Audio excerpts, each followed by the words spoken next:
bueno que estamos aquí, ustedes en sus hogares y nosotros también acá desde los estudios María Visión.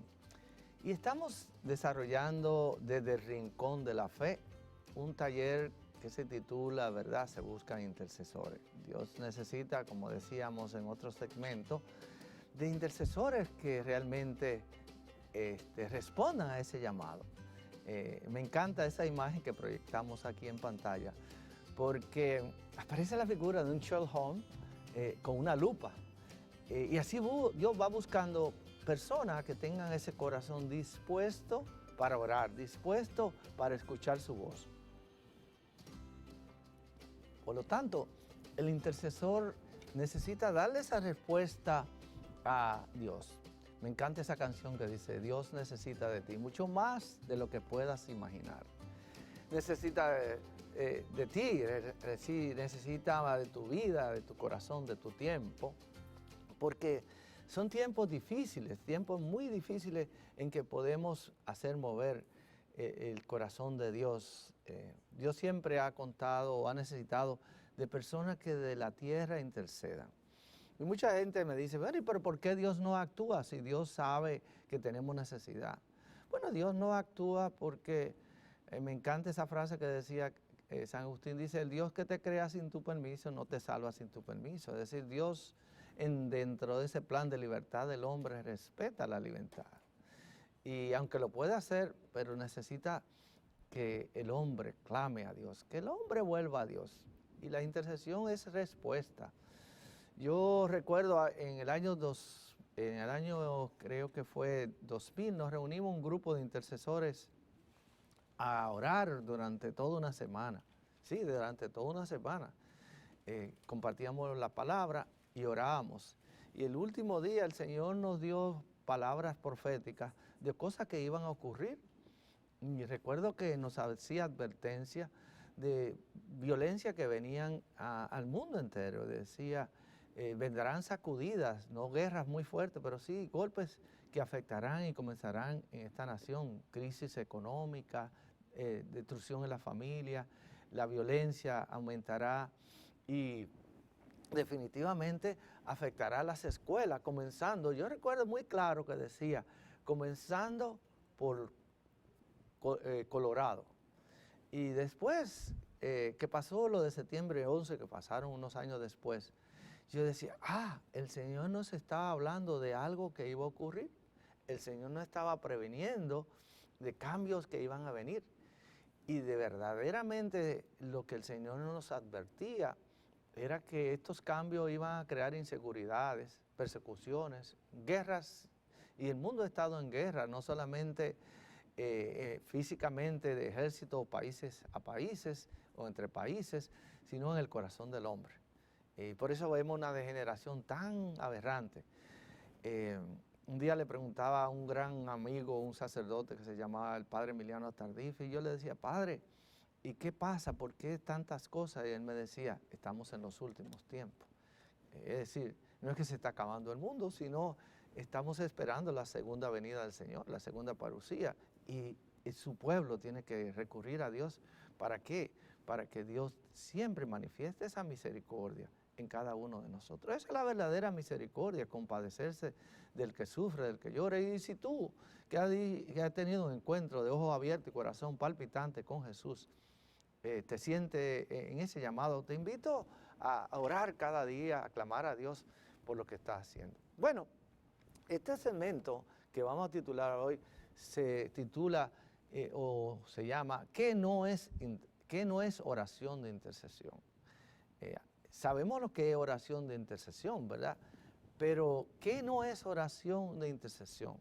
Santiago, en el libro de Santiago, en el capítulo 4, en el versículo 3, dice, piden y no reciben porque piden mal. En otro texto bíblico dice, piden amañado.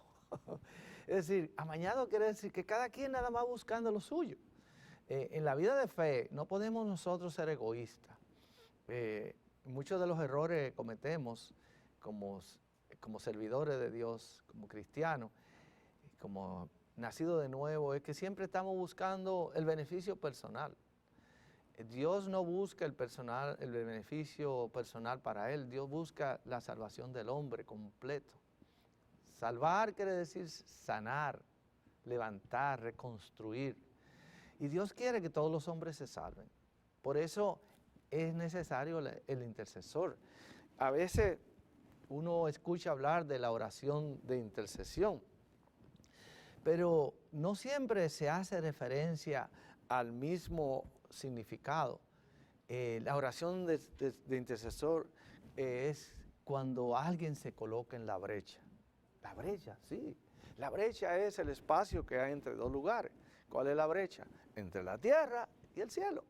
Es decir, tú eres el que está en la tierra, en el cielo está Dios y está la iglesia triunfante.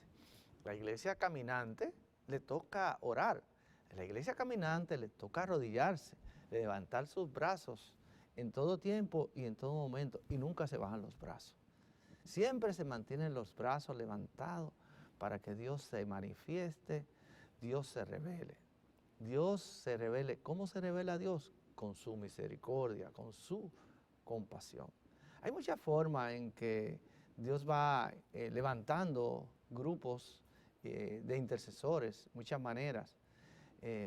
Hay intercesores generales, que son los que se ocupan realmente de la visión total de Dios. Hay intercesores, como yo llamo, individuales o intercesores de áreas específicas, donde nosotros solamente velamos por ciertas partes del cumplimiento de la palabra de Dios en la iglesia o en ciertos grupos, a veces por necesidades personales.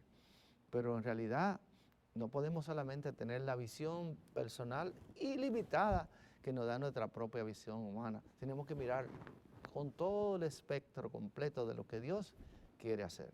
Y Dios quiere la transformación del corazón del hombre.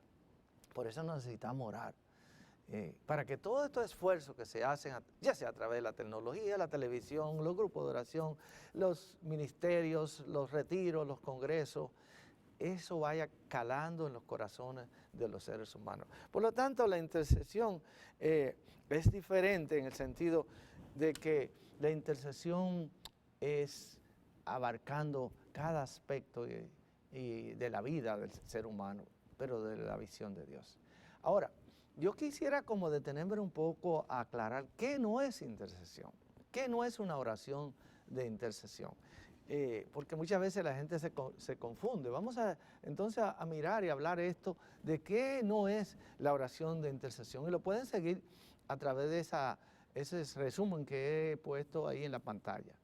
La oración de intercesión no es un mero conjunto de rezos o prácticas devotas en la que se recita una serie de oraciones para finalmente hacer algunas peticiones.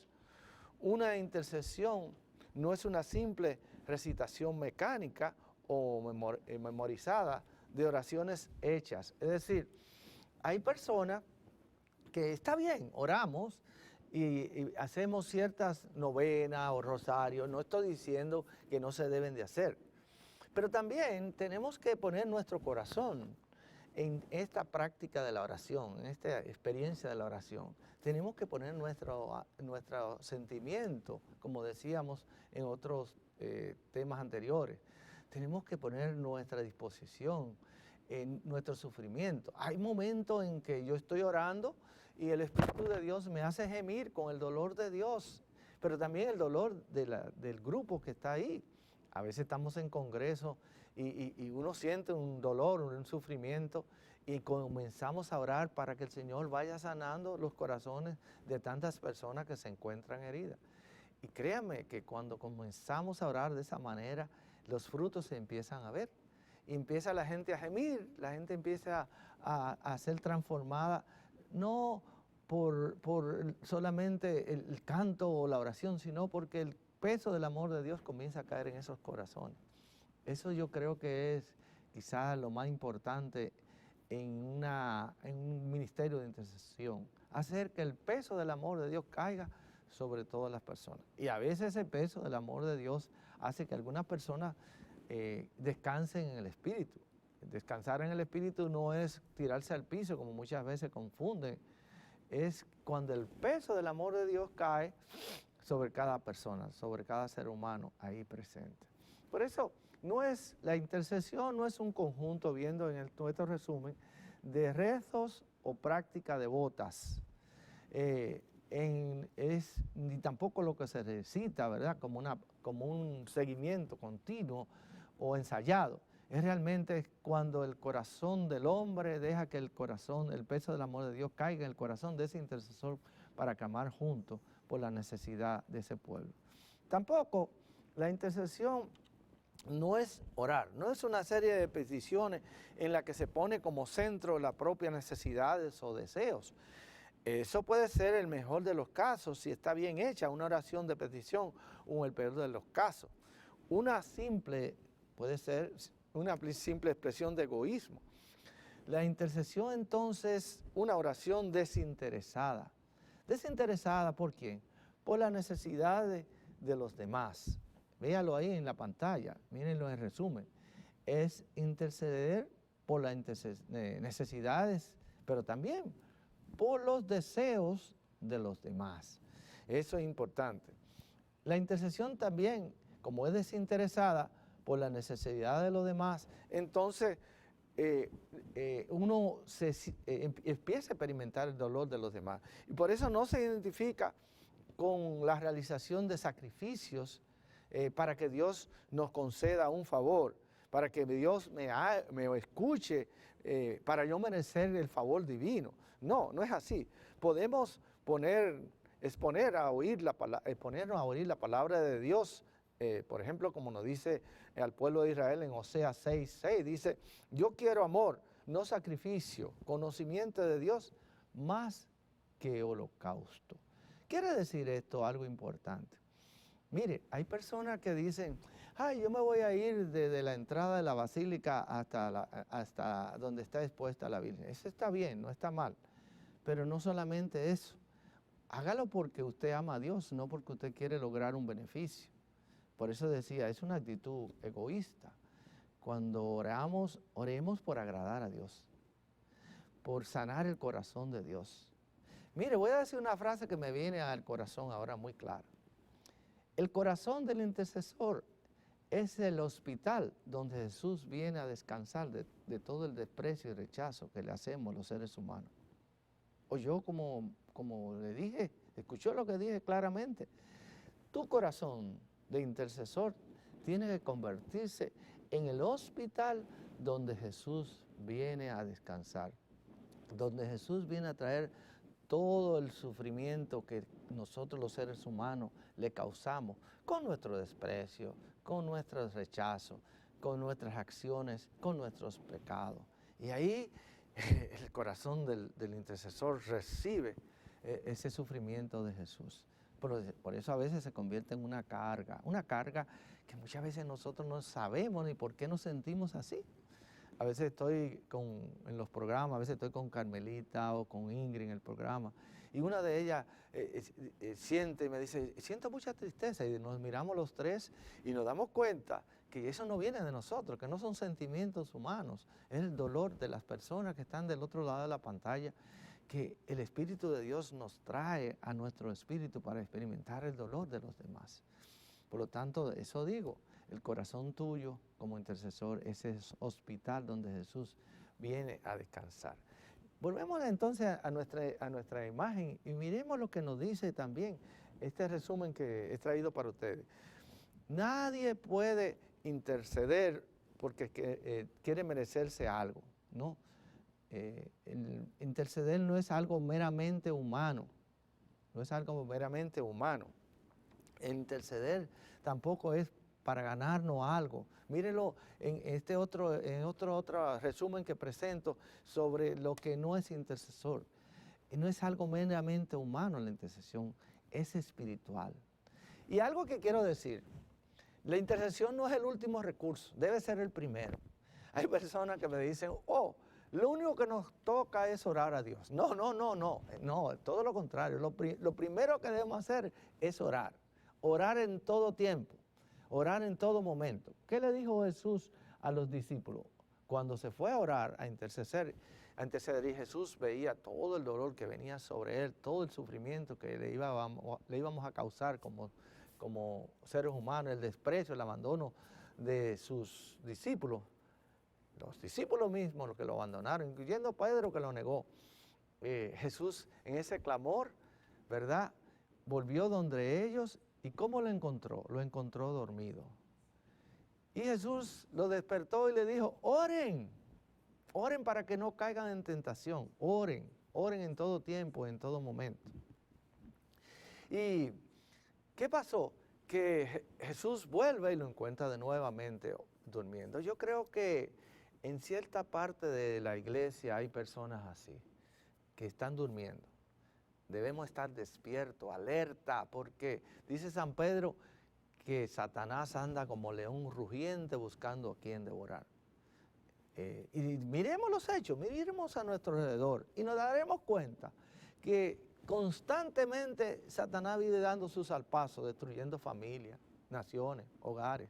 Cada día nos sentimos como asfixiados, como mirando que el mal nos sigue arropando. Sin embargo, el Señor nos ha dado una fuerza y es el poder de la oración. El cristiano, el bautizado, tiene un poder de mover el mal, expulsar el mal, atar todo lo dañino, los daños que nos hace Satanás, ¿verdad?, rompiendo las cadenas, rompiendo las ataduras y derramando, desatando que el cielo haga caer su lluvia de bendiciones sobre cada familia y sobre cada hogar. No hay oración de intercesión. Algo muy claro que quiero decir es, mientras esta oración no se dirija a Jesús, a Jesucristo, porque toda oración tiene que hacerse a través de Jesús, y es a través de Jesús, y es una oración que se dirige, ¿verdad?, a través de Jesús a Dios Padre Celestial. Por lo tanto, la oración de intercesión no es un favor que le estamos haciendo a Dios. Hay mucha gente que cree que porque oramos le estamos haciendo un favor a Dios, al contrario, estamos ganando esa gracia de Dios. Y veamos en ese resumen que estaba presentando en la pantalla, fíjense que dice muy claro, la oración no es un favor que hacemos a Dios, es Dios que nos hace el favor de respondernos. Por lo tanto, la oración, como no es un favor que le hacemos a Dios, tiene que nacer de tu interior. No es una oración, no debe ser superflua, que se hace para quedar bien. Oye, yo voy a orar para quedar bien. Yo voy a orar porque tengo que agradar a Dios. No, no, no. Oramos para que el Dios Todopoderoso cambie los planes que el maligno quiere hacer sobre la humanidad, para que cambie el curso de la historia, para que las familias se reconcilien, para que las naciones se perdonen, los seres de una nación se perdonen. Hay que orar por los pueblos, hay que orar por las naciones, hay que orar por la familia, hay que orar por los gobernantes, hay que orar por los sacerdotes. Todos estamos en esta guerra, en esta batalla espiritual y no nos damos cuenta. Hermanos, aprendamos de Moisés. Moisés, cuando bajaba los brazos, su pueblo, el pueblo de Israel, en esa batalla que enfrentaba, perdía la batalla. Pero cuando Moisés levantaba los brazos, el pueblo de Israel ganaba la batalla. Tanto así que Aarón se dio cuenta y que hizo, le pusieron 2 estacas o 2 palos bajo los brazos para que Moisés, aún cansado, siguiera clamando a Dios. Yo creo que esa debe ser la actitud, no baje los brazos. Sigue clamando a Dios a tiempo y a destiempo. No solamente en el momento que tenemos nuestro espacio. Yo a veces voy en mi carro y voy orando. Señor, ve bendiciendo esta área de la ciudad donde ocurre. A veces atravieso lugares muy oscuros de la ciudad aquí en Miami, donde hay violencia, donde hay tráfico de droga, donde hay muchas cosas que no son del agrado de Dios. Y voy clamando a Dios para que se recuerde de lo que sufren, de lo que están experimentando, miedo, persecución, pero que a la vez vaya derramando su bendición sobre cada uno de esos habitantes de esa zona que cruzamos. Hoy tú puedes comenzar levantando tus brazos, clamándole a Dios, pero comienza contigo, arrepintiéndote de tus faltas. Ve con ese corazón contrito y humillado ante Dios que espera tu clamor. Dile, Señor, perdona mis culpas, pero también perdona de todas esas personas con la que me voy a encontrar hoy y perdona a lo que no me voy a encontrar hoy, Dios, porque para ti no hay espacio ni distancia. Tú siempre eres el eterno presente. Bendícelo y sana a tu pueblo, sana a tu nación, sana a tu familia, sana a todo, Señor, el que tú quieras hoy liberar, porque nunca dejaremos de clamar a ti. Hoy venimos ante ti con nuestros brazos levantados, pidiéndole, oh Señor, acuérdate de nosotros que estamos atravesando un tiempo difícil, pero recurrimos a ti porque no tenemos dónde ir. Tú siempre escuchas nuestro clamor. Por eso te damos gracias, gracias Señor. Que el Señor te bendiga y te llene de su paz. Amén.